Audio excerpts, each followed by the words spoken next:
John Dee was born on July 13, 1527, in an area known as Tower Ward, London.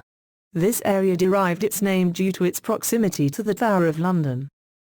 His family originated from Radnorshire, in Wales. He was an only child. His father was Roland, and his mother, Joan. Roland was a minor courtier, and his mother Joan was the daughter of William Wilde. He married twice, and had a total of 8 children. He would outlive both of his wives, and several of his children would also perish.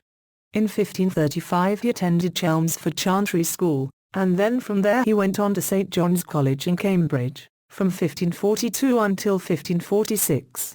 He was recognized for his exceptional talents by being made a founding fellow of Trinity College, for the very clever effects he produced for the stage production of Aristophanes' piece. This production also had the effect of acquiring him the status of magician, that would be with him for the rest of his life. During the 1540s and 1550s, he traveled extensively through Europe. He studied in Louvain and Brussels, and lectured in Paris.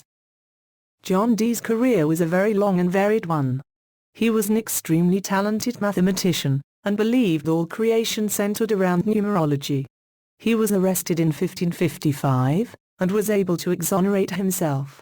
When Elizabeth ascended the throne, Dee became one of her trusted advisors on scientific issues, and matters of astrology. He was an advisor on England's voyages of discovery, and offered assistance technologically, and became the first individual to use the term British Empire. John Dee became famous for his studies of the supernatural, and he particularly wanted to communicate with angels. He would meet Edward Kelly in 1582, and would engage him into his own service to devote all his time and attention to this pursuit. Some would depict Kelly as being cynical, but others say self-deception, or even delusion were not out of the question. The two stayed in each other's company for several years and drifted around Central Europe, until such time as Kelly claimed the angel Uriel ordered that Kelly and Dee share their wives' favors. With no doubt as to the authenticity of this revelation, Dee agreed, but with much anguish, and shortly thereafter would return to England. Spending most of his time in Manchester on his return, Queen Elizabeth I made him the warden of Manchester College.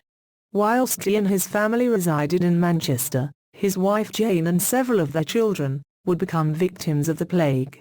Following this tragic event, John Dee returned to the house his mother left to him. He died at his family home in Mortlake, it is believed, on February 1, 1608, although this date is unconfirmed, as the gravestone and parish records were found to be missing.